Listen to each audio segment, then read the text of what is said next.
জীবন দাও, পরায় পুরা বিদ্যা দাও, বিকশিতন দাও, সূর্য দাও,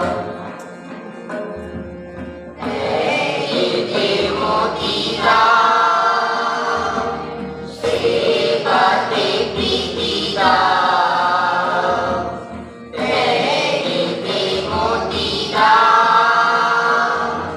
সেবাতে প্রীতি দাও।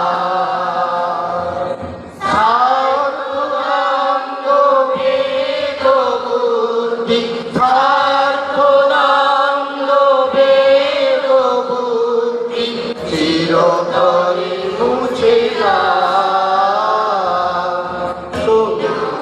যুগের নবীনতাকে দীক্ষিত করো মিলন মনকে, নব যুগের নবীনতাকে দীক্ষিত করো মিলন মনকে, সার্থক করো জীবন মনে, সার্থক করো জীবন মনে, চরণে শরণ দাও, সূর্য দাও, বীর্য দাও, নবীন জীবন দাও, পরায় পুরা বিদ্যা দাও, বিকশিতন দাও, সূর্য দাও, নবীন জীবন দাও,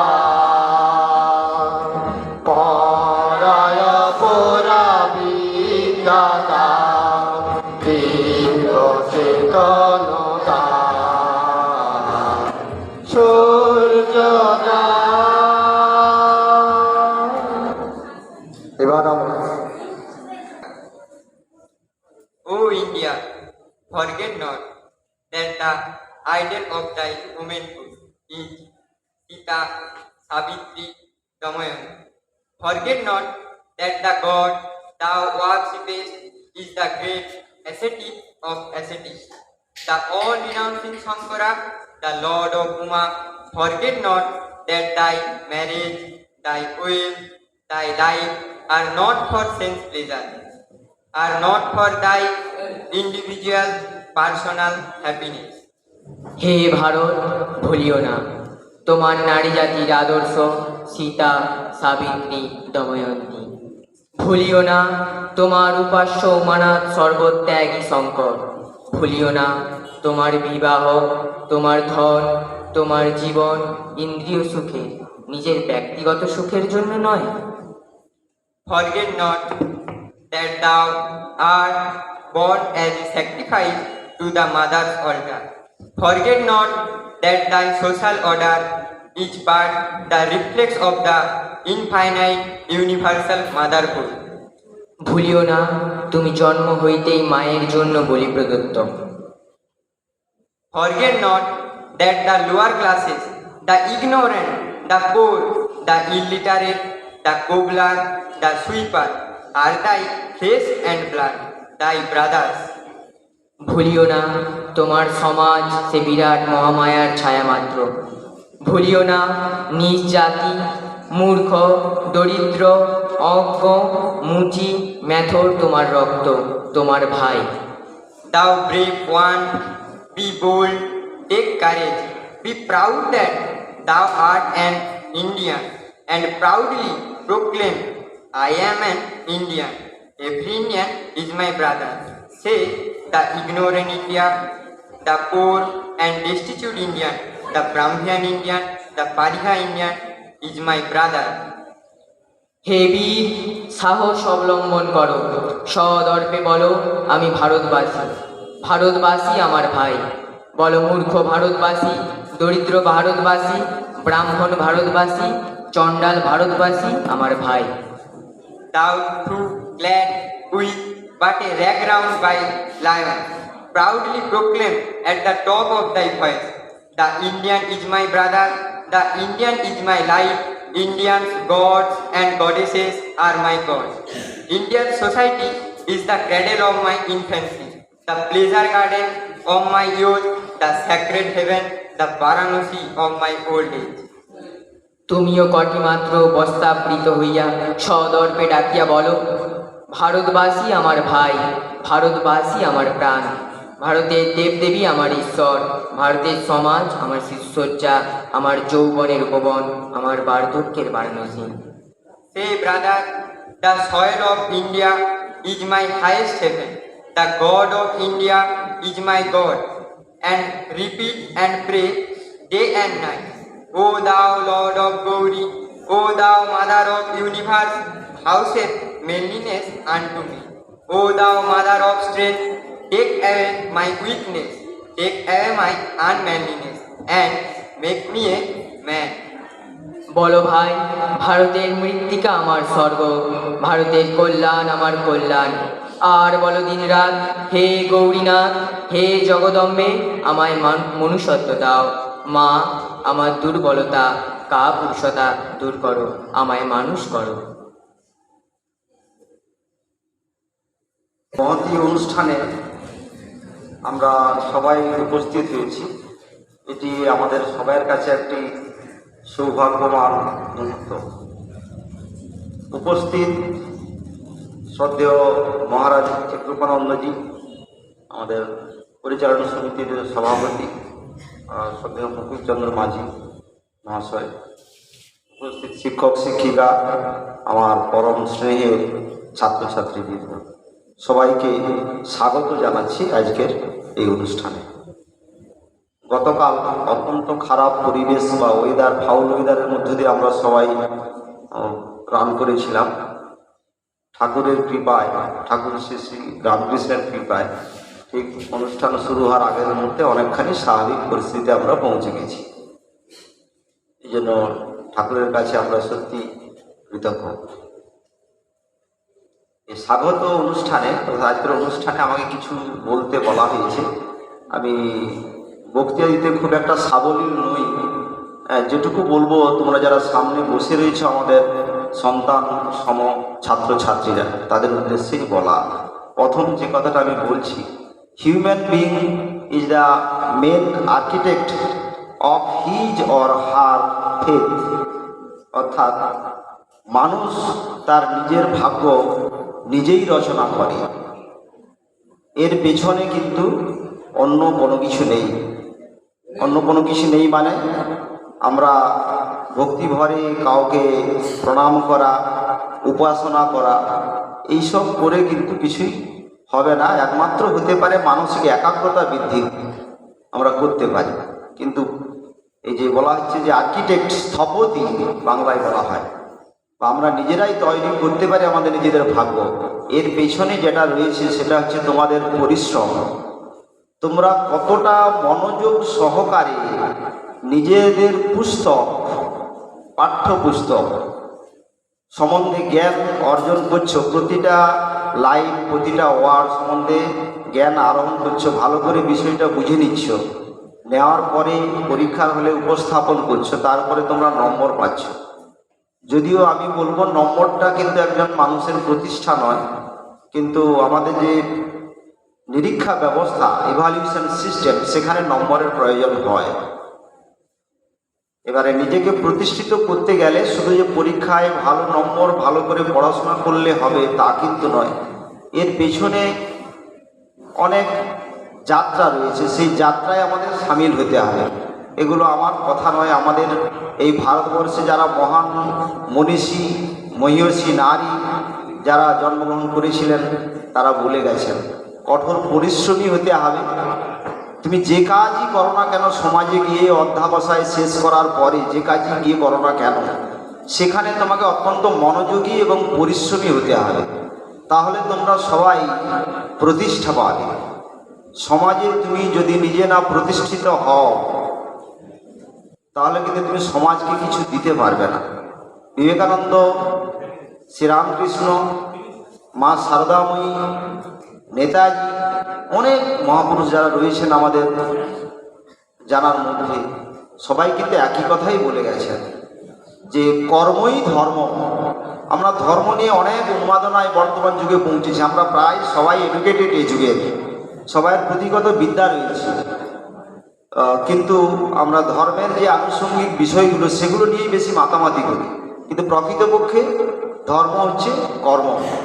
তুমি তোমাকে যে কর্মে নিযুক্ত করা হবে বা তুমি আগামী দিনে সমাজে যে কর্মে তুমি নিজেকে নিয়োজিত করবে, সেই কর্মকে তোমাকে শ্রদ্ধার সঙ্গে পালন করতে হবে।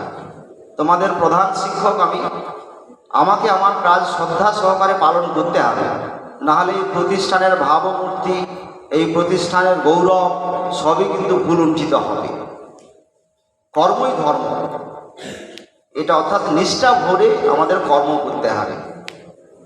আজকের যে অনুষ্ঠানের ক্যাপশন দেওয়া রয়েছে তোমরা দেখতে পাচ্ছ, ব্যানারে আছে, লেখা রয়েছে মূল্যবোধ শিক্ষা বিষয়ক আলোচনা সভা।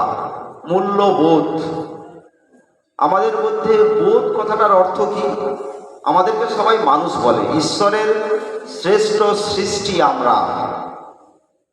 ইন দ্য হোল ইউনিভার্স, এই সমগ্র বিশ্বে ঈশ্বর যা যা সৃষ্টি করেছেন, একদম বিজ্ঞানের ভাষায় বলি, পরমাণু থেকে বস্তু পর্যন্ত, সে বস্তু লাইভ হতে পারে অথবা নন লিভিং হতে পারে, সবই ঈশ্বরের সৃষ্টি। সেই ঈশ্বরের সৃষ্টির মধ্যে যে জীবন্ত যে বস্তু, শ্রেষ্ঠ বস্তু হচ্ছে হিউম্যান বিং। অর্থাৎ তোমরা যারা বসে রয়েছ, আমরা যারা স্টেজে রয়েছি, আমরা সবাই অমৃতের সন্তান, মানব শিশু সবাই। আমরা পৃথিবীতে এসেছি, আমাদের প্রধান কাজ এই পৃথিবীকে কিছু দিয়ে যাওয়া। অর্থাৎ আমরা যা দিয়ে যাব, আমাদের পরে যারা এই পৃথিবীতে আসবে তারা কিন্তু সেটার দ্বারা উপকৃত হবে।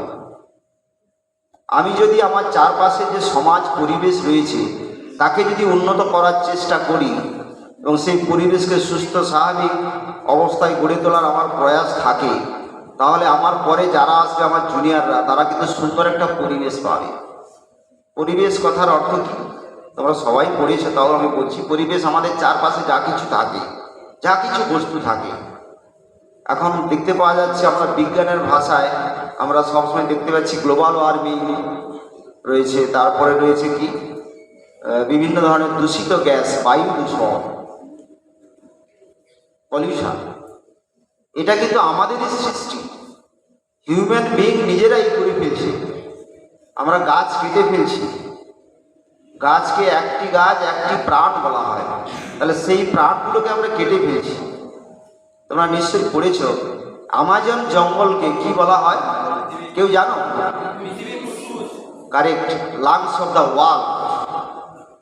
অর্থাৎ এই জীব জগৎ যে পরিমাণ কার্বন ডাইঅক্সাইড ত্যাগ করছে ব্রিদিং এর মাধ্যমে, আমরা যা কলকারখানা গড়ে তুলেছি সভ্যতাকে এগিয়ে নেওয়ার জন্য, সেখান থেকে যা carbon dioxide produced and release হচ্ছে বায়ুমণ্ডলে, সেগুলোকে ওই জঙ্গলের সবুজ উদ্ভিদ কনজিউম করছে, করে সালোকসংশ্লেষ প্রক্রিয়ার মাধ্যমে খাদ্যে রূপান্তরিত করছে, শর্করা জাতীয়, এবং প্রাণ বায়ু যেটা নিয়ে আমরা বেঁচে থাকছি, অক্সিজেন রিলিজ করছি।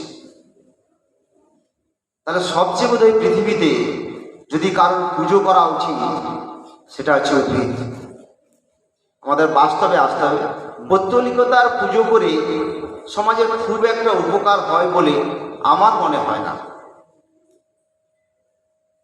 তোমাদের আমি উপদেশ হিসাবে নিতে পারো, তোমরা কেউ নাও নিতে পারো, দ্যাট ডিপেন্ডস আপন ইউ। আমাদের প্রত্যেকেরই কিন্তু একটি করে গাছ লাগানো উচিত, মিনিমাম একটি করে। আজ থেকে যদি আমরা ব্রত নিই যে আমরা প্রত্যেকে একটি করে বৃক্ষ রোপণ করব, তাহলে হয়তো আগামী প্রজন্মকে আমরা কিছুটা অক্সিজেনের সোর্স দিয়ে যেতে পারবো।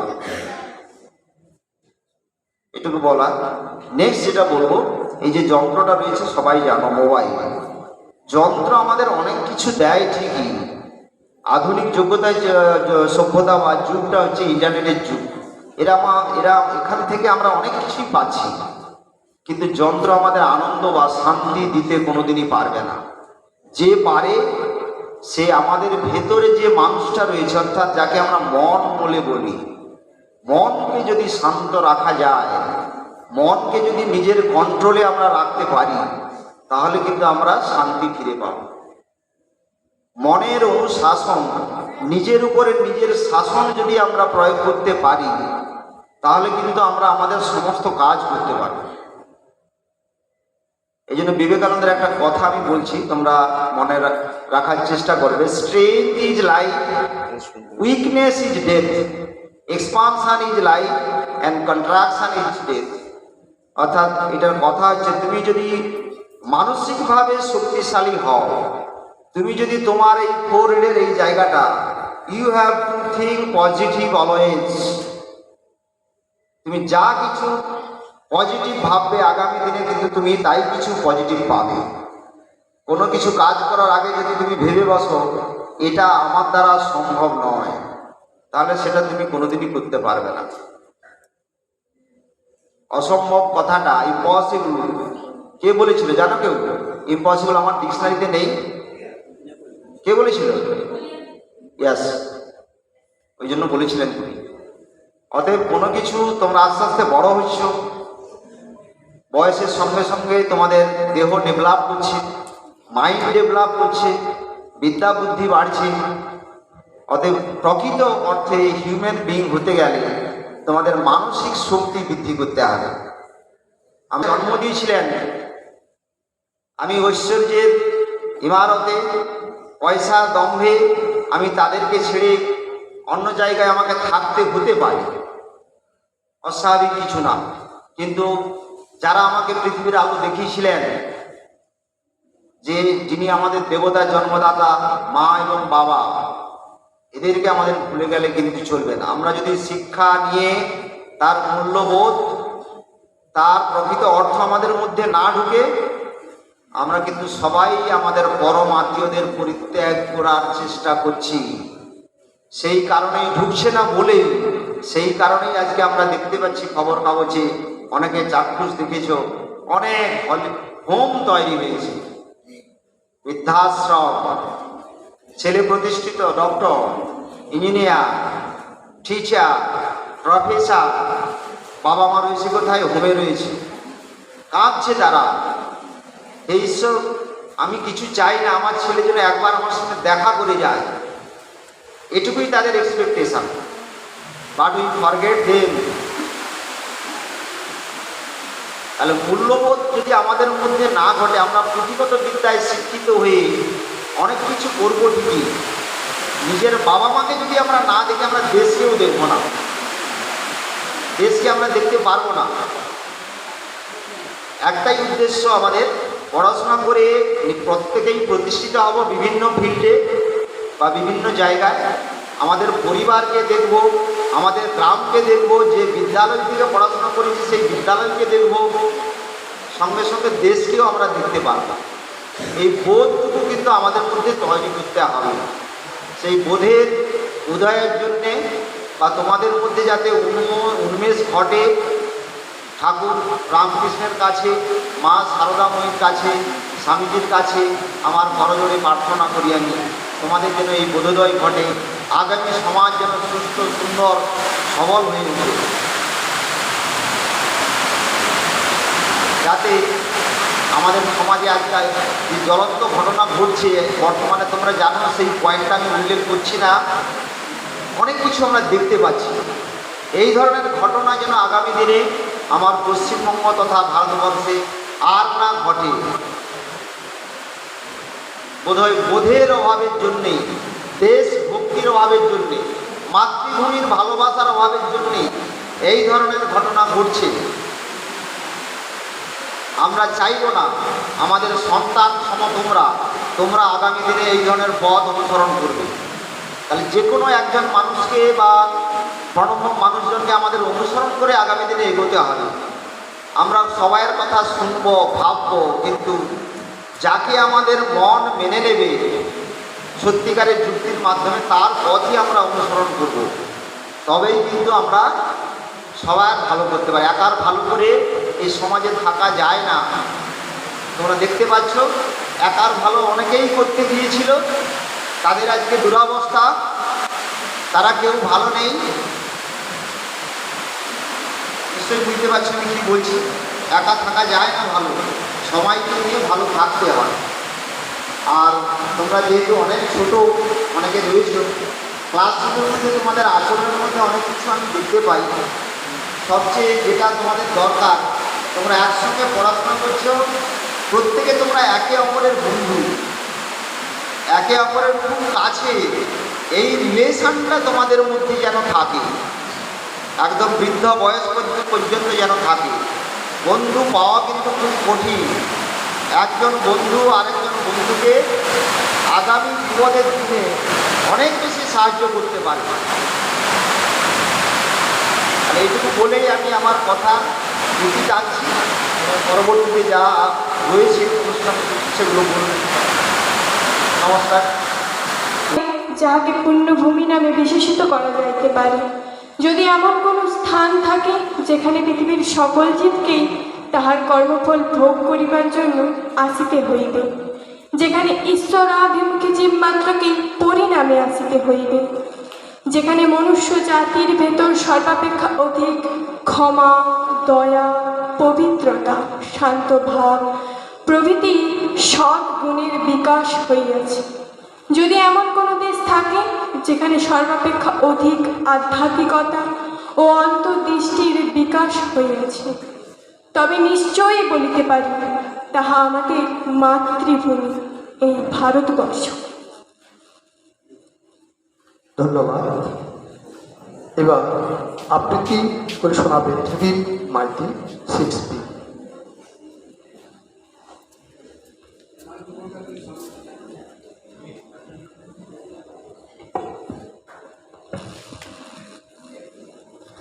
চট্টোপাধ্যায়।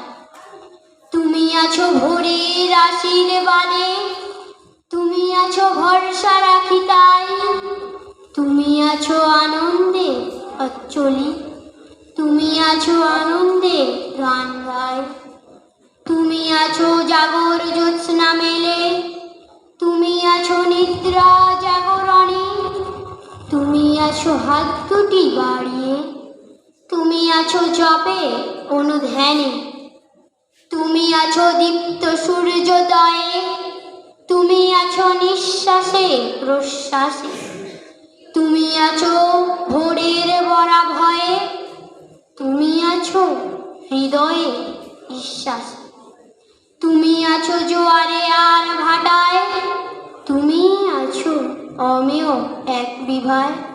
নমস্কার। প্রথমে শতকোটি প্রণাম জানাই শ্রী শ্রী ঠাকুর, শ্রী শ্রী মা ও স্বামী বিবেকানন্দের শ্রীচরণে। এরপর সভায় উপস্থিত শ্রদ্ধেয় বিচারক মণ্ডলী ও অন্যান্য গুরুজনেরা ও আমার সহপাঠীরা, দাদা ও দিদিরা, সবাইকে যথাযোগ্য সম্মান জানিয়ে আমি স্বামীজির বহু পত্রাবলীর মধ্যে একটি পত্র পাঠ করে শোনাচ্ছি। আলমবাজার মোড়, কলকাতা, 5ই মে 1897।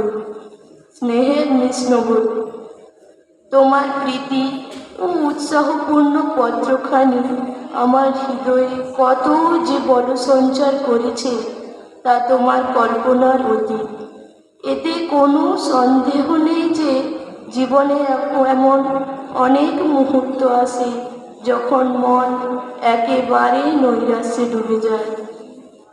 বিশেষত কোনো আদর্শকে রূপ দেবার জন্য জীবনব্যাপী উদ্যমের পর যখন সাফল্যের ক্ষীণ আলোকরশ্মি দৃষ্টিগোচর হয়, ঠিক সেই সময় যদি আসে এক প্রচণ্ড সর্বনাশা আঘাত। দৈহিক অসুস্থতা আমি গ্রাহ্য করি না। দুঃখ হয় এই জন্য যে আমার আদর্শগুলি কার্যে পরিণত হবার কিছুমাত্র সুযোগ পেল না। আর তুমি তো জানোই, অন্তরায় হচ্ছে আর্থাভাব। হিন্দুরা শোভাযাত্রা এবং আরও কত কিছু করছে, কিন্তু তারা টাকা দিতে পারে না। দুনিয়াতে আর্থিক সাহায্য বলতে আমি পেয়েছি শুধু ইংল্যান্ডের মিস এবং মিস্টারের কাছে। ওখানে থাকতে আমার ধারণা ছিল যে 1000 পাউন্ড পেলেই অন্তত কলকাতার প্রধান কেন্দ্রটি স্থাপন করা যাবে। কিন্তু আমি এই অনুমান করেছিলাম 10-12 বছর আগেকার কলকাতার অভিজ্ঞতা থেকে। কিন্তু ইতিমধ্যে জিনিসের দাম 3-4 গুণ বেড়ে গেছে। যাই হোক, কাজ আরম্ভ করা গেছে। একটি পুরনো জরাজীর্ণ বাড়ি 6-7 সিলিং ভাড়ায় নেওয়া হয়েছে এবং তাতেই প্রায় 24 জন যুবক শিক্ষা লাভ করছে। স্বাস্থ্য লাভের জন্য আমাকে 1 মাস দার্জিলিংয়ে থাকতে হয়েছিল। তুমি জেনে সুখী হবে যে আমি আগের চেয়ে অনেক ভালো আছি।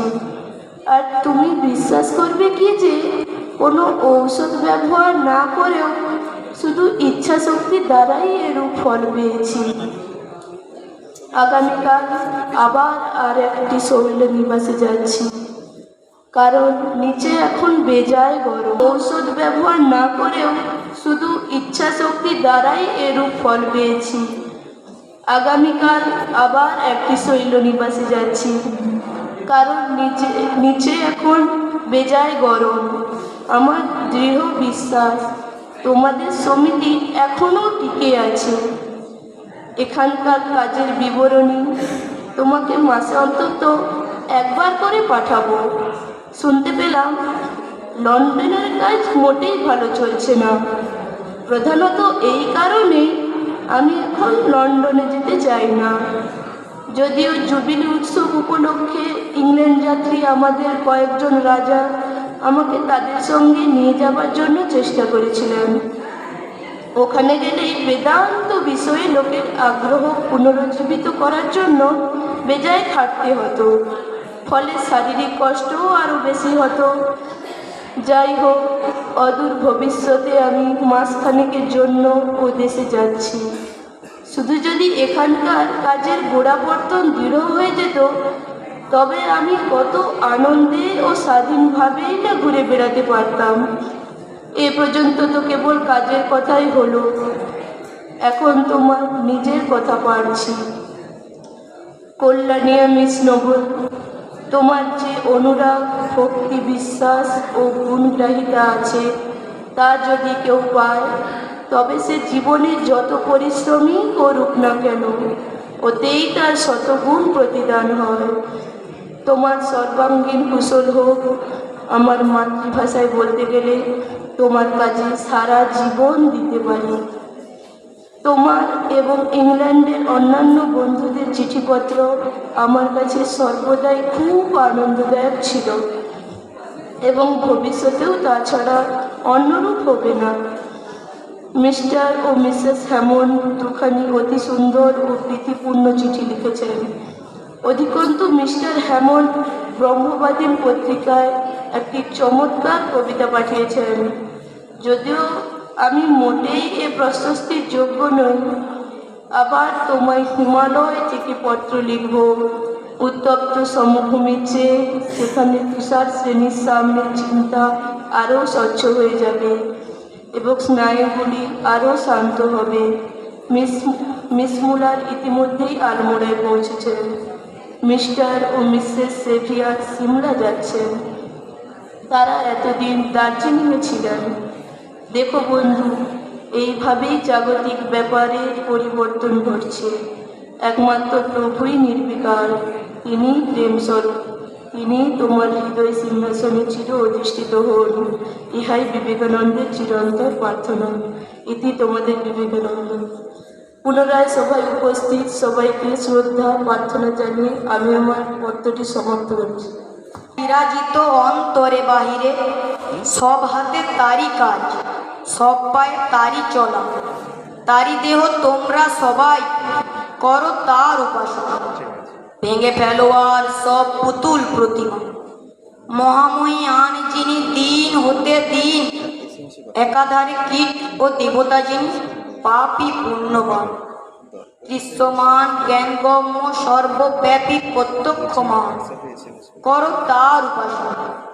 ভেঙে ফেলো আর সব পুতুল প্রতিমা, অতীত জীবনধারা নাই তার মাঝে, অথবা আগামী কোনো জনম মরণ। নিয়ত ছিলাম মোরা তাহাতে বিলীন, চিরকাল এক হয়ে রব তারি বুকে, করো তার উপাসনা। ভেঙে ফেলো আর সব পুতুল প্রতিমা। ওরে মূর্খ দল, জীবন্ত দেবতা ঠেলে অবহেলা করে অনন্ত প্রকাশ তার এ ভুবনময়। চলেছিল ছুটে মিথ্যা মায়ার পিছনে, বৃথা দ্বন্দ্ব কলহের পানে। করো তার উপাসনা, একমাত্র প্রত্যক্ষ দেবতা। ভেঙে ফেলো আর সব পুতুল প্রতিমা। নমস্কার। ধন্যবাদ বিশ্বনাথ প্রধানকে। এবার আপনাদের সামনে সম্প্রীতি ঘোড়ায় 1890 সালে ভারত পরিক্রমা করাকালীন স্বামী বিবেকানন্দ তার মায়ের কাছে উপস্থিত হয়েছিলেন। এমতাবস্থায় শ্রীশ্রীমা সারদা দেবী তখন ছিলেন বেলুড়ের কাছে ঘুষুরিতে। যাত্রার আগে স্বামীজি গেলেন তার আশীর্বাদ নিতে।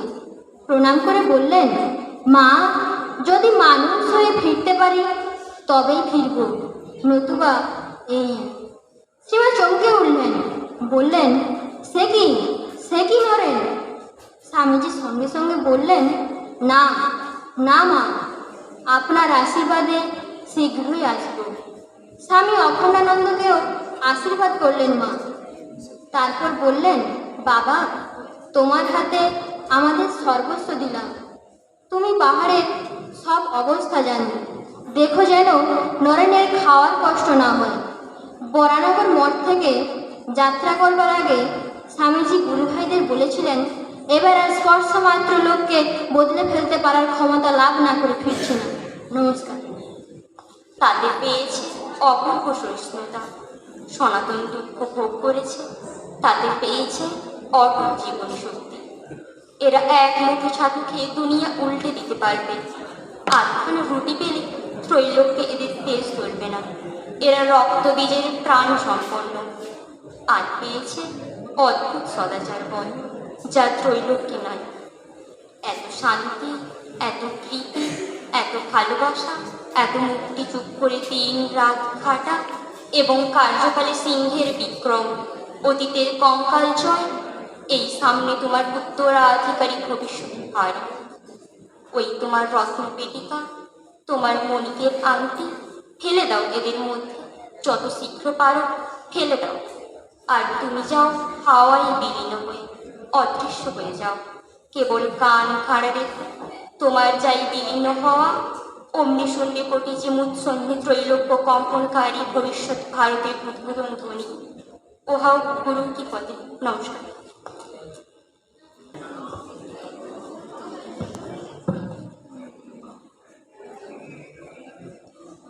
নমস্কার। ধৈর্য ধরো কিছুকাল, হেবি হৃদয় স্বামী বিবেকানন্দ। সূর্য যদি মেঘাচ্ছন্ন হয় কিছুক্ষণ, যদি বা আকাশ হ্যারো বিষণ্ণ গম্ভীর, ধৈর্য ধরো কিছুকাল, হেবি হৃদয় জয় তবু যেন সুনিশ্চয়। শীত যায়, গ্রীষ্ম আসে, তার পাছে পাছে ঢেউ পড়ে, ওঠে পুনঃ তারই সাথে সাথে। আলো ছায়া গাইয়া দেয় পরস্পরে, হও তবে ধীর স্থির বীর। জীবন কর্তব্য ধর্ম বড় তিক্ত জানি, জীবনের সুখচল বৃথা ও চঞ্চল। লক্ষ্য আজ বহু দূরে ছায়ায় মরি, তবু চলো অন্ধকারে হেবির হৃদয়। সবটুকু শক্তি সাথে লই, কর্ম নষ্ট নাহি হবে, কোনো চেষ্টা হবে না বিফল।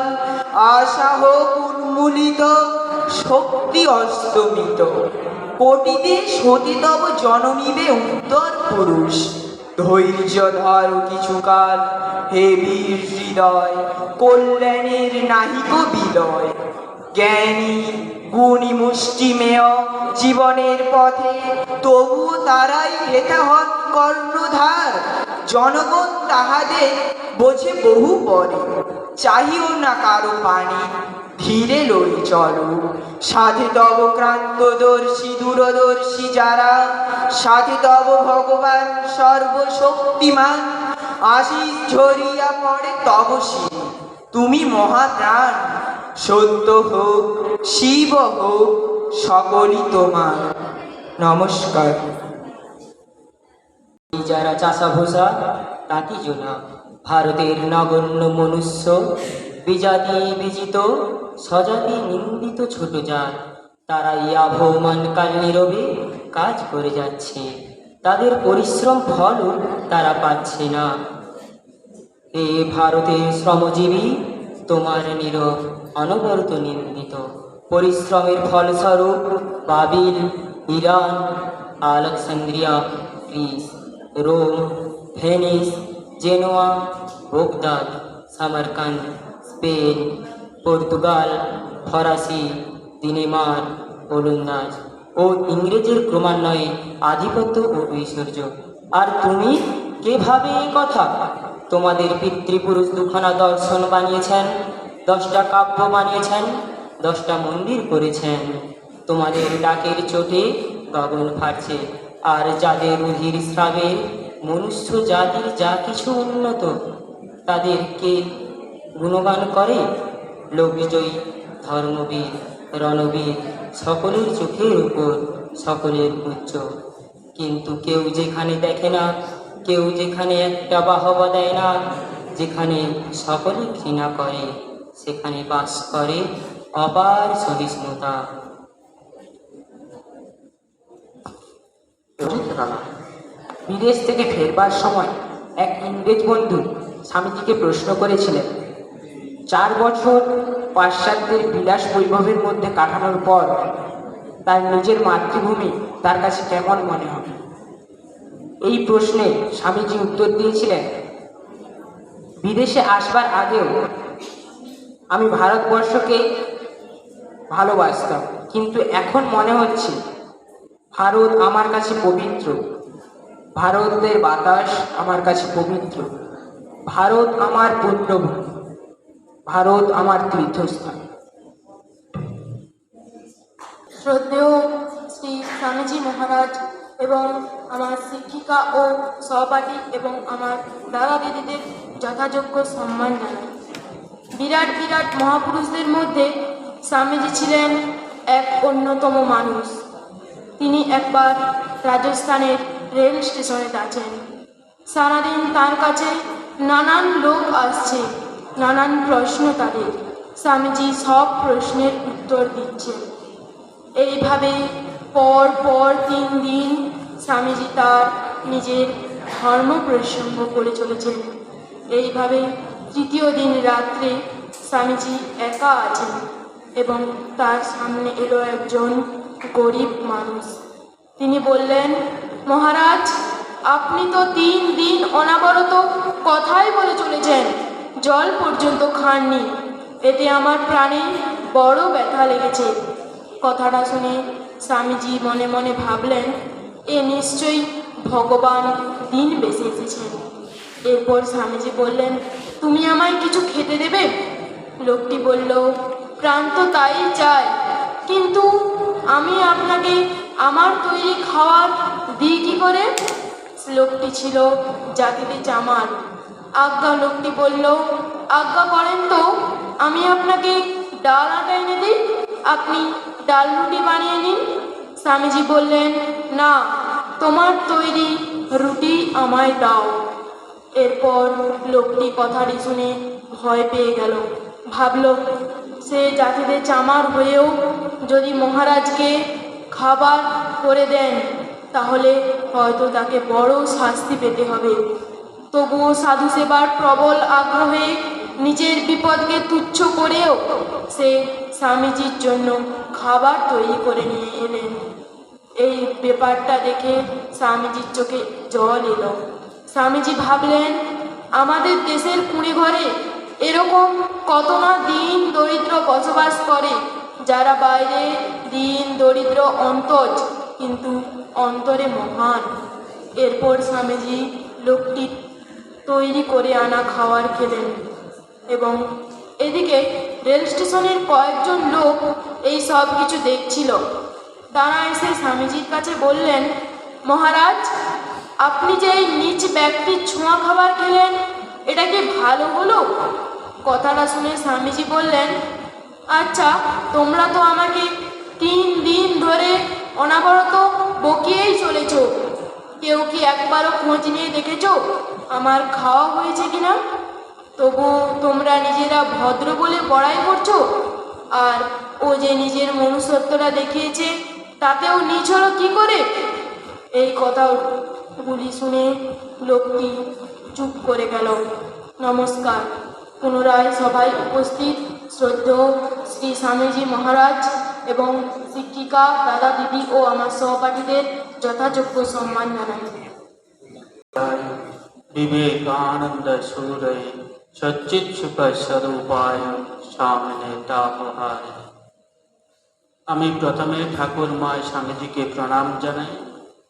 মঞ্চে উপবিষ্ট এই বিদ্যালয়ের প্রধান শিক্ষক, বিদ্যালয় পরিচালন কমিটির সভাপতি এবং সব শিক্ষক শিক্ষিকাগণ যারা উপস্থিত আছেন, সকলকে আমি শ্রদ্ধা জানাই।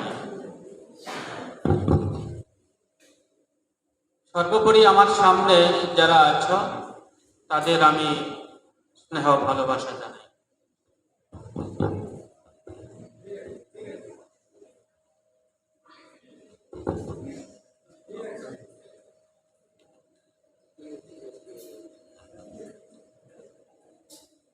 আমরা এখানে মূল্যবোধ শিক্ষা নিয়ে একটি আলোচনার আয়োজন করেছি রামকৃষ্ণ মিশন তমলুকের পক্ষ থেকে। তোমরা এর আগে বিভিন্ন প্রতিযোগিতায় অংশগ্রহণ করেছ। যারা প্রথম, দ্বিতীয় এবং তৃতীয় হয়েছ অবশ্যই আজকে তারা পুরস্কার পাবে। তার মধ্যে যারা শুধুমাত্র প্রথম হয়েছ তারা 24 সেপ্টেম্বর তমলুক রামকৃষ্ণ মিশনে এমন আরও 34টি বিদ্যালয়ের সাথে প্রতিযোগিতায় অংশগ্রহণ করবে। সেখান থেকে যারা প্রথম হবে, দ্বিতীয় হবে, তৃতীয় হবে, তারা আবার পুরস্কৃত হবে। তার জন্য তোমরা তোমাদের প্রস্তুতি চালিয়ে যাবে যারা প্রথম হয়েছে তারা। এখন আমরা যে কথাটি নিয়ে আলোচনা করছি, মূল্যবোধ শিক্ষা। শিক্ষা কি? শিক্ষা হলো মানুষের ভেতর যে দেবত্ব রয়েছে তার প্রকাশ, স্বামী বিবেকানন্দ বলেছেন। আর শিক্ষার উদ্দেশ্য কি?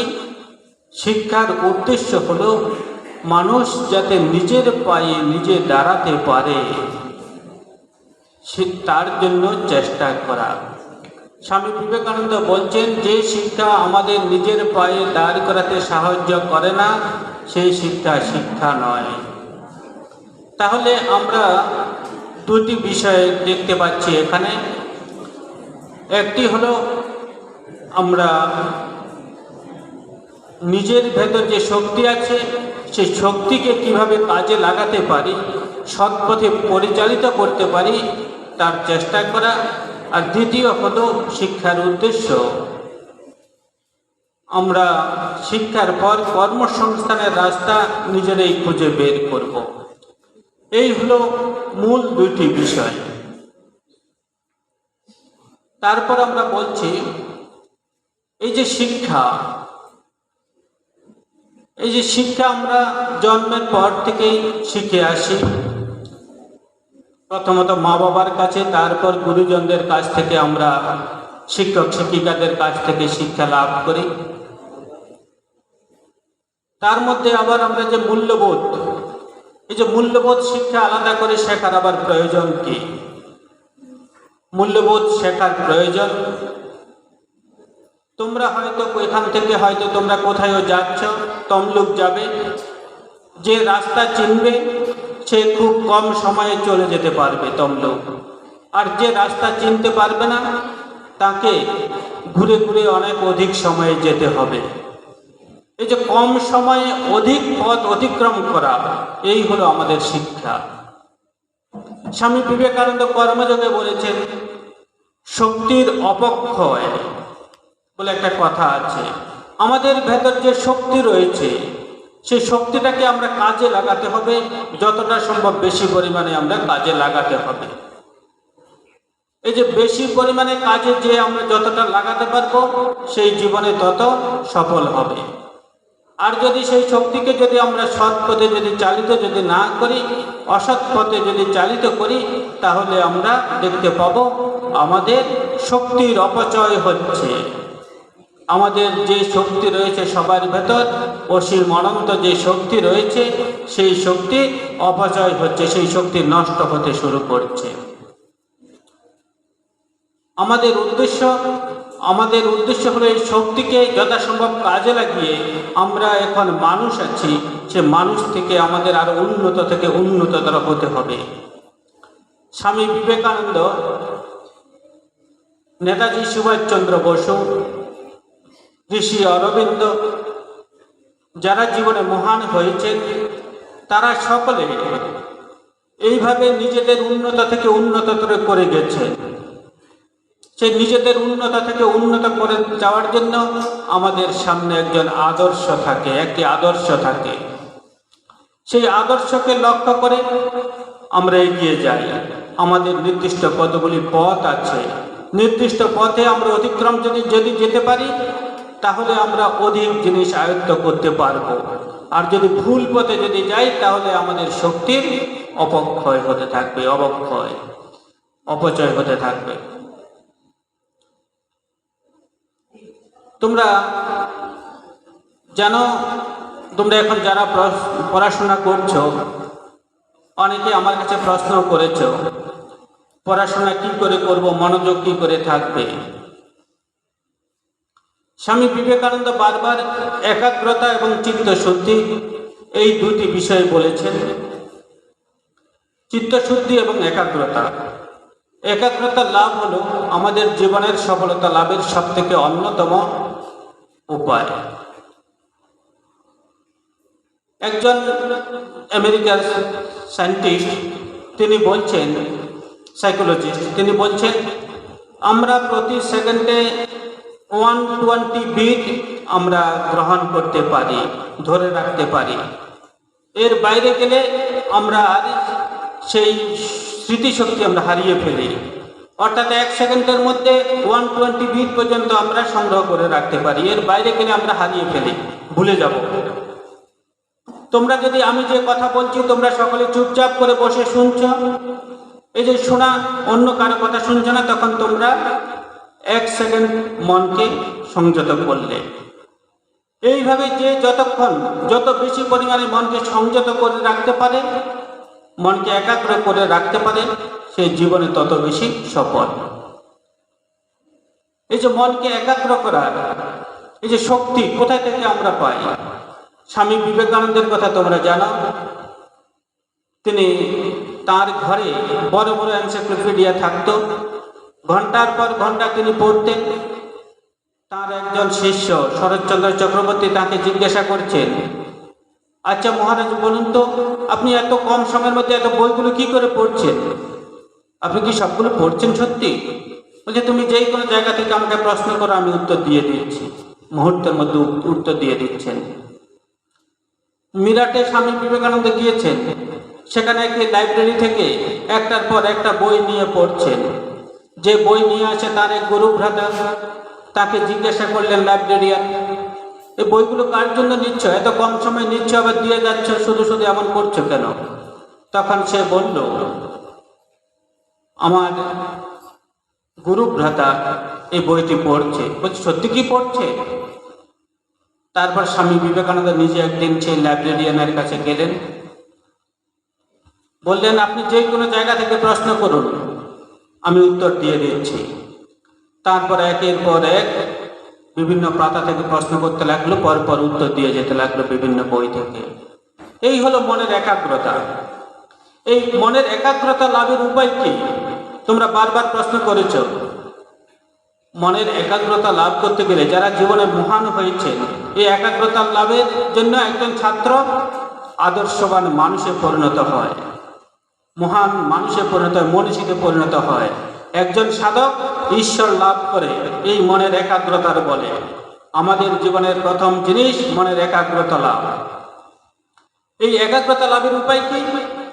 তোমাদের কাছে সাধারণত একটা যদি ছুরি ছুরি দিয়ে তোমরা যদি সারাদিন এটা ওটা কাটলে, কখন দড়ি কাটলে, কখনো লোহাতে দাগ দিলে, তারপরে এখানে দাগ দিলে, দাগ দেওয়ার ফলে তোমার ছুরিটা কি হলো, ভোঁতা হয়ে গেল। একটু পর ওই ছুরি দিয়ে যদি তোমরা যদি একটা খুব শার্প কিছু যদি কাটতে চেষ্টা করো, কাটতে পারবে? একটা কাগজ কাটতে পারবে? দেখবে যে সে একটা কাগজও কাটতে ঠিক মতো সুন্দরভাবে কাটা হচ্ছে না। তার মানে কি, এই যে একটা ছুরিটাকে আমরা এমনভাবে ইউজ করতে হবে, প্রয়োগ করতে হবে সারাদিন, যাতে আমি পরবর্তী সময়ে একটা ভালো জিনিস কাটতে পারি, যেখানে সেখানে ব্যবহার করা যাবে না। এইভাবে আমাদের মনকে সারাদিন আমাদের এমনভাবে ব্যবহার করতে হবে, মনকে আমাদের ছেড়ে দিলে চলবে না। এখন মন যাবে খেলার মাঠে, এখন যাবে এখানে, এখন যাবে এখানে, এখন বন্ধুর সাথে ঝগড়া, এমন করলে চলবে না। মনকে একাগ্র করার জন্য আমাদের নিয়মিত মনকে শুদ্ধ রাখতে হবে, পবিত্র রাখতে হবে, যেখানে খুশি সেখানে ছেড়ে দেওয়া যাবে না। মনকে এক জায়গায় আনার একটা চেষ্টা করতে হবে। এই চেষ্টা একদিনে হবে না, বারবার অভ্যাসের দ্বারা হবে। গীতাতে বারবার বলেছে সেই অভ্যাসের কথা। এই যে আমরা যখন পড়তে বসি আমরা দেখি তখন আমাদের পড়ার সময় মন আসছে না, তখন আমাদের কি করতে হবে? তার জন্য প্রাথমিক কিছু পদ্ধতি আছে। সেই পদ্ধতিগুলি কি? পড়ার টেবিলে যাওয়ার আগে আমরা যারা রামকৃষ্ণ মিশনের ছাত্রাবাসগুলিতে যারা থাকে তাদের আমরা বলি ভালো করে হাত মুখ ধুয়ে স্নান টান করে, অনেকে আসে দিনে অন্তত 2 বার ধ্যান করার জন্য আমরা বলি, প্রার্থনা করার কথা বলি। এই যে সুন্দরভাবে ধ্যান করছে, বেশি নয়, 5 মিনিট 10 মিনিট প্রার্থনা করছে, অসতমা সদ্গময় তমসমা জ্যোতির্গময়। এই যে এই সমস্ত সুন্দর বৈদিক আবৃত্তিগুলি করছে, অসৎ থেকে সৎ পথে নিয়ে যাও, অন্ধকার থেকে আলোর দিকে আমাকে নিয়ে যাও, যে প্রার্থনা করছে। এই যে তোমরা একটু আগে প্রার্থনা করলে, তুমি নির্মল করো, আমাকে নির্মল করো, এই সমস্ত প্রার্থনাগুলি আমরা করে থাকি। তাতে কি হয়? আমাদের মন শুদ্ধ হওয়ার চেষ্টা করে। এইভাবে আমাদের প্রার্থনা যেমন প্রয়োজন, তেমনি আমাদের প্রয়োজন কি? মনকে একাগ্র করার জন্য অন্তত যখন পড়ার টেবিলে বসবে 5 মিনিট অন্তত চোখ বন্ধ করে থাকার চেষ্টা করবে। 10 মিনিট পারলে আরো ভালো। তারপর দেখবে মনে চারিদিকে যখন ছড়িয়ে ছিটিয়ে আছে, সেখান থেকে আস্তে আস্তে করে পড়ার টেবিলে আসছে। সকলের সামনে কোনো দেব দেবীর মূর্তি থাকে, সকলেই কোনো না কোনো ভগবানকে, কেউ ঈশ্বরকে, কেউ আল্লাহকে, কেউ গডকে বিশ্বাস করে। তাদের একটু স্মরণ করবে, স্মরণ করে যখন তারপর পড়তে বসবে তখন দেখবে অনেকটা মন একাগ্র হয়েছে। এই কাজটি স্বামী বিবেকানন্দ, নেতাজি সুভাষচন্দ্র বসু ছাত্র অবস্থা থেকেই করেছেন। যারা জীবনে মহান হয়েছেন এই কাজটি প্রথম থেকেই করেছেন। তোমরা হয়তো ভাববে আমরা ছাত্রছাত্রী, আমাদের এই সমস্ত ধ্যান, এই সমস্ত মনের পবিত্রতা, এগুলো আবার কি দরকার, আমাদের তো শুধু পড়লেই হয়। এই যে পড়লেই হয়, এই যে কথাটি কতটা অবান্তর, তোমরা মনীষীদের জীবনীটা একটু পড়বে। নেতাজি সুভাষচন্দ্র বসুকে পড়ো, যিনি যার জন্য আমরা এত গর্বিত, বাঙালিরা সারা ভারতবর্ষে যার জন্য আমরা এত গর্বিত, তাকে একটু পড়ো। তাহলে তোমরা জানতে পারবে নেতাজি সুভাষচন্দ্র বসু মনের পবিত্রতা আনার জন্য কি করতেন। যখন ছাত্র অবস্থায় ছিলেন, অন্ধকারে ঘরে তিনি গিয়ে জপ করতেন, ধ্যান করতেন ছাত্র অবস্থায় থেকে। তারপর তিনি যখন কলেজে পড়তেন তখনও তিনি অন্ধকারে ঘরে এসে এমনভাবে স্নান টান করে হাত মুখ ধুয়ে এসে ধ্যান করতেন।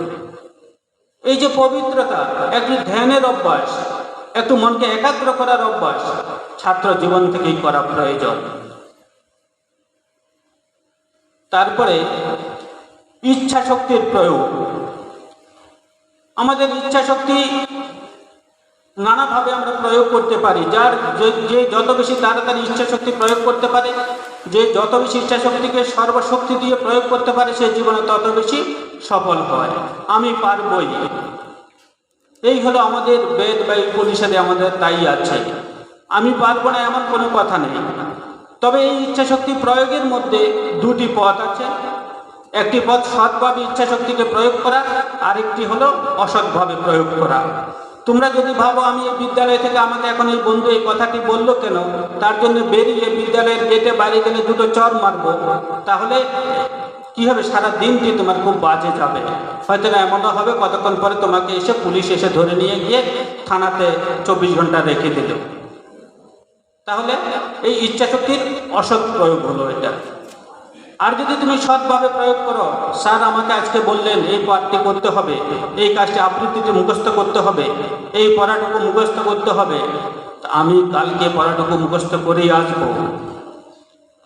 এই যে আমরা সারাদিন কাজের পর যেই কাজ করে আমরা মনে আনন্দ পাই, সেই কাজ হলো ঠিক ঠিক কাজ। আর যে কাজ করার পর রাত্রি ঘুমের সময় যদি আমার মনে যদি দুঃখ আসে, মনে যদি খুশি না আসে, তখন তাহলে সেই হলো অসৎ কাজ। আমরা বুঝতে পারি না কোনটা সৎ কাজ কোনটা অসৎ কাজ করছি আমরা, কারণ আমরা ছোট। যে সৎ কাজ কোনটা কোনটা অসৎ কাজ আমরা কি করে বুঝবো?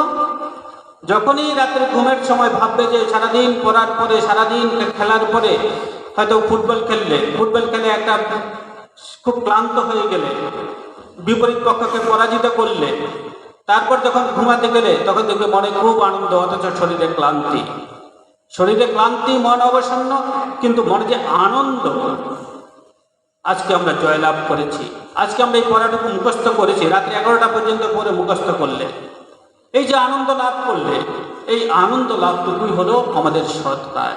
আর যদি সারাদিন যদি দুষ্টামি করো, সারাদিন যদি মোবাইল ঘাটো, সারাদিন যদি এটা ওটাকে নিয়ে থাকো, তাহলে তখন তোমাদের মনে যদি দুঃখ আসে, আচ্ছা শুধু সময়টা বাজে গেছে, তাহলে মনে করবে আমাদের ওটা অসৎ কাজ হয়েছে। স্বামী বিবেকানন্দ প্রযুক্তিবিদ্যার প্রয়োগের কথা বলেছিলেন। কিভাবে প্রযুক্তিবিদ্যার প্রয়োগ করতে হবে? ভিক্ষাবৃত্তির মাধ্যমে নয়। তিনি বলেছিলেন গিভ অ্যান্ড টেক পলিসি।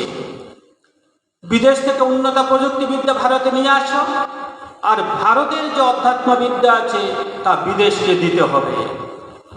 ভিক্ষাবৃত্তির মাধ্যমে শুধু আমাদের বিদেশ থেকে আনবো আর আমরা কিছু নিজেদের দেব না। আমরা যখন ফ্রি কোনো কিছু যখন পাই, তখন দেখবো হাজার হাজার মানুষের লাইন দিয়ে দেয়। এই ভিক্ষাবৃত্তি স্বামীজি পছন্দ করতেন না। স্বামী বিবেকানন্দ বলছেন আদান প্রদানের মাধ্যমে আমাদের উন্নতি লাভ করতে হবে, প্রযুক্তিবিদ্যা বিদেশ থেকে নিয়ে আসতে হবে। আমাদের দেশের সবথেকে বড় সমস্যা এখন কি? কর্মসংস্থান। এই যে কর্মসংস্থান বিষয়ে আমি তোমাদের দু একটি কথা বলি। বর্তমানে যে বিজ্ঞানের যে এত জয় জয়কার, আমরা সবাই সায়েন্স নিয়ে পড়ছি, তার পিছনে স্বামী বিবেকানন্দের কতটা অবদান ছিল, তোমরা যদি স্বামীজির রচনা বলে চিন্তানায়ক বিবেকানন্দ যদি পড়ো, তাহলে তোমরা বুঝতে পারবে। আচার্য জগদীশচন্দ্র বসুর নাম তোমরা সবাই শুনেছ। আচার্য জগদীশচন্দ্র বসুকে কে এই জায়গায় নিয়ে গেছেন? ভগিনী নিবেদিতা। তার প্রত্যেকটা বইয়ের পাণ্ডুলিপি তৈরি করে দিতেন কে? ভগিনী নিবেদিতা। অর্থের অভাব ছিল, বিদেশ থেকে টাকা সংগ্রহ করে তারপর তাকে গবেষণার কাজে সাহায্য করেছিলেন। তাই বসু বিজ্ঞান মন্দিরের সামনে কি আছে? নিবেদিতার মর্মর মূর্তি। আচার্য জগদীশচন্দ্র বসু যেদিন বসু বিজ্ঞান মন্দির প্রতিষ্ঠা করেন, সেদিন তিনি বলছিলেন, আমার জীবনের চলার পথে আমি কোনোদিন একা ছিলাম না, আমার সাথে একজন ছিলেন। তিনি কে ছিলেন? ভগিনী নিবেদিতা। আর ভগিনী নিবেদিতাকে কে উদ্বুদ্ধ করেছিল এই বিজ্ঞান গবেষণার কাজে সাহায্য করতে? উদ্বুদ্ধ করেছিলেন আমাদের স্বামী বিবেকানন্দ। স্বামী বিবেকানন্দ জানতেন ভারতের দুঃখ দরিদ্রতা তার দূর করতে হলে একমাত্র বিজ্ঞানের উন্নতি প্রয়োজন। তার জন্য তিনি বারবার চেয়েছিলেন। কৃষির ক্ষেত্রে কিভাবে কৃষি পদ্ধতি ফলো করা হবে, তার জন্য স্বামী বিবেকানন্দ রাস্তা দেখিয়েছিলেন। শিল্পনীতি কি হবে ভারতের, তার জন্য তিনি জামশেদজি টাটাকে রাস্তা দেখিয়েছিলেন। জামশেদজি টাটা স্বামী বিবেকানন্দকে বিরাট চিঠি লেখেন। তারপরে তিনি ভারতের বিজ্ঞান গবেষণার জন্য, শিল্প উন্নত করার জন্য নানা ধরনের রাস্তা দেখিয়ে গেছেন। আমরা এই যে ভারতের স্বাধীনতা সংগ্রাম, এই বিদ্যালয়টি ভারতের স্বাধীনতা সংগ্রামের সাথে ওতপ্রোতভাবে যুক্ত। একটু আগে আমরা শুনছিলাম 3 জন শহীদ হয়েছে। আমরা যখন ভারতের স্বাধীনতার 75 বছর পূর্ণ করছি, উদযাপন করছি, তখন আমরা জানি ভারতের স্বাধীনতা সংগ্রামের জন্য স্বামী বিবেকানন্দের কতটা অবদান ছিল। নেতাজি সুভাষচন্দ্র বসু বলেছেন, আজকে যদি বিবেকানন্দ যদি জীবিত থাকতেন তাকে আমি গুরু পদে বরণ করতাম। যাই হোক, আমি যতদিন জীবিত থাকব তাকে আমি গুরু রূপে পূজা করব। আমরা জানি আজকের দেশের যারা মহান হয়েছেন, মনীষী হয়েছেন, সকলেই স্বামী বিবেকানন্দকে কোনো না কোনোভাবে পূজা করছে, আরাধনা করছে। স্বামী বিবেকানন্দ নির্দিষ্ট কোনো ধর্মের নয়। আমরা এখানে নির্দিষ্ট কোনো ধর্মের প্রচার করতে আসিনি। আমরা চাইছি তোমরা মানুষ হও, আরো উন্নত মানুষ হও। স্বামী বিবেকানন্দের পত্রিকা বয়স, সেখানে আমি দীর্ঘ বছর এখানে আসার আগে ছিলাম। সেই স্থানটি স্বামী বিবেকানন্দের সেই জন্মভিটা 2004 সালে কে উদ্বোধন করেন জানো? Doctor APJ Abdul Kalam. এই হলো স্বামী বিবেকানন্দ। ভারতের একজন মহান ঋষির জন্মস্থান ডক্টর এপিজে আব্দুল কালাম উদ্বোধন করেন। ডক্টর এপিজে আব্দুল কালাম স্বামী বিবেকানন্দকে কতটা শ্রদ্ধা করতেন তোমাদের সামনে একটা উদাহরণ দিচ্ছি। তখন আমরা বেলুড় মঠে আছি, তখন আমরা দেখি উনি একদিন এসছেন, সম্ভবত সময়টা 11:30 কি 12টা। এই সময় এসে তিনি বেলুড় মঠের গর্ভগৃহে খালি পায়ে গেলেন।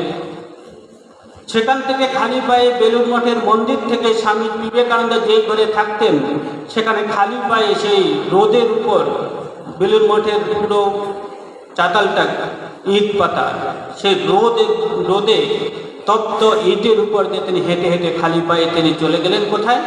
স্বামী বিবেকানন্দের জন্মস্থানে, বাসস্থানে।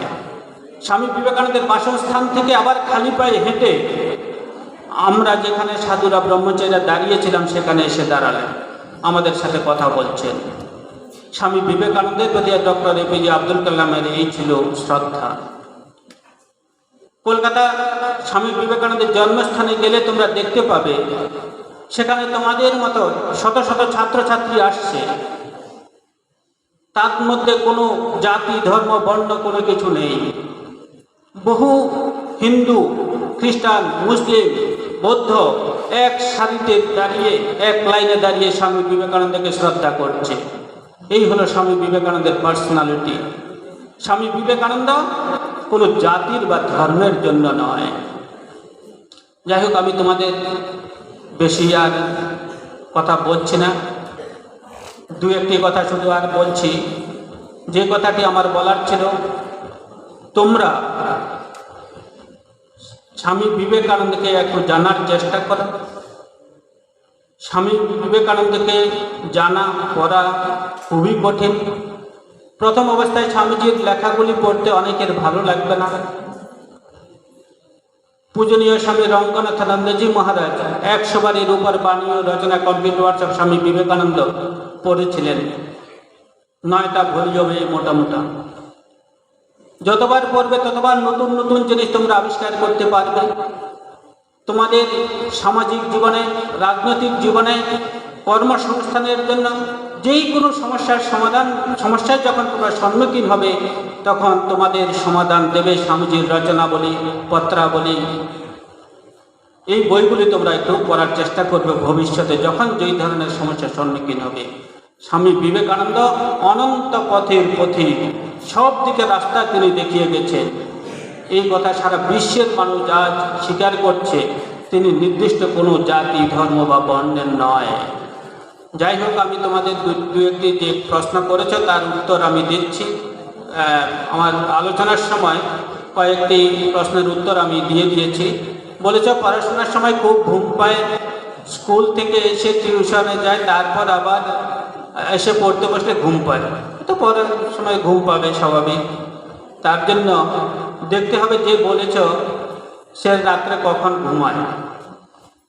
রাত্রে আমরা রামকৃষ্ণ মিশনের হোস্টেলগুলোতে 10টার পরে জাগতে দিই না, আবার সকালে উঠে 5টার সময় উঠে আমরা আবার পড়তে বলি, একটু প্রার্থনা প্রীতি হবে, তারপরে আবার পড়তে বলি।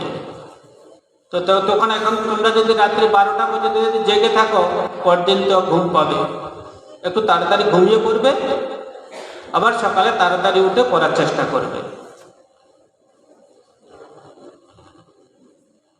পড়াশোনার আদর্শ স্থান কোনটি? যে যেখানে আছে সেটি তার জন্য আদর্শ স্থান। আমাদের নিজের ঘরটি এক একটি মন্দির মনে করতে হবে, পড়ার টেবিলটি একটি মন্দির মনে করতে হবে, এবং সেই স্থানটি সবসময় পরিষ্কার পরিচ্ছন্ন করে রাখতে হবে। সেইখানে ঢুকলেই আমাদের মনে হয় যেন আমরা একটি মন্দিরে প্রবেশ করেছি, সেখানে তাহলে আমাদের মন একাগ্র হবে, পড়াশোনা করতে ভালো লাগবে।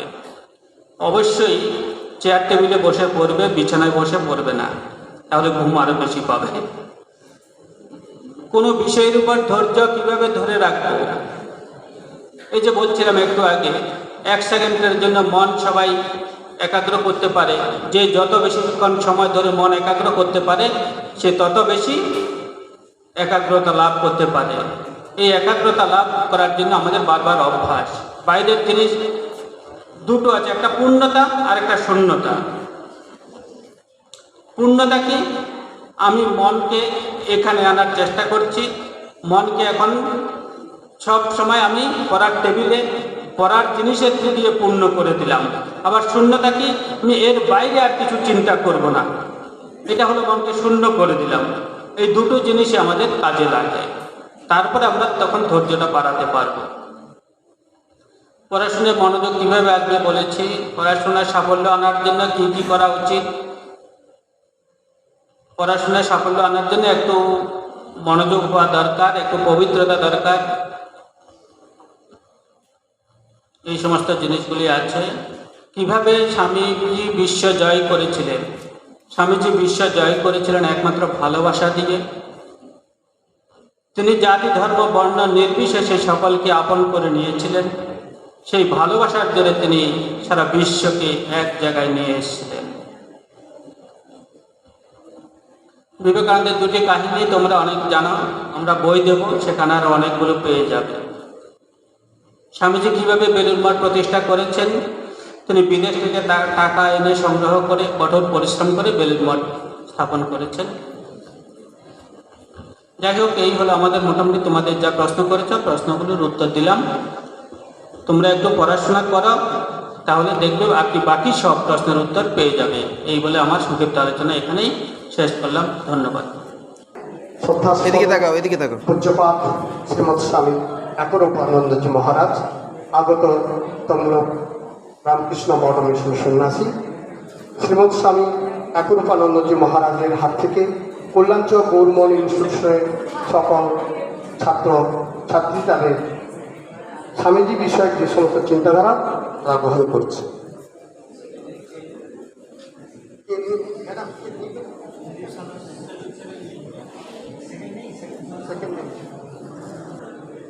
তার হয়েছ সৌমিত্র আদক 6A53।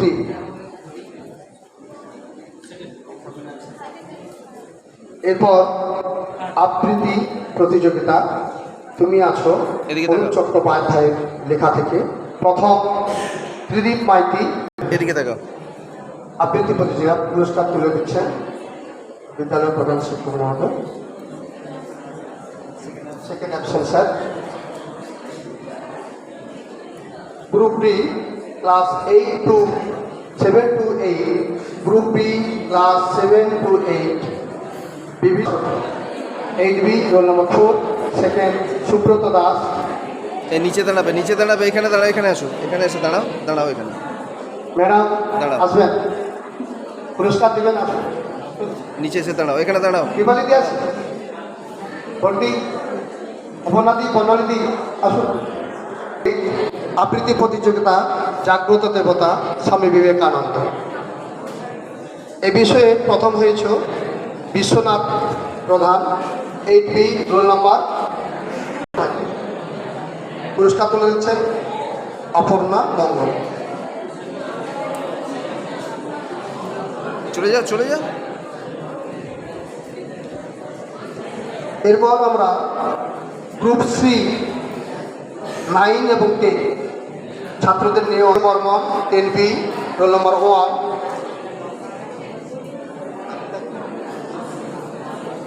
অরণ্য তীর্থ দীক্ষিত 10A 42, বর্ণালিদি এই পুরস্কারগুলো তুলে দিচ্ছি। সৌম্যদীপ সামন্ত। এদিকে দেখেন।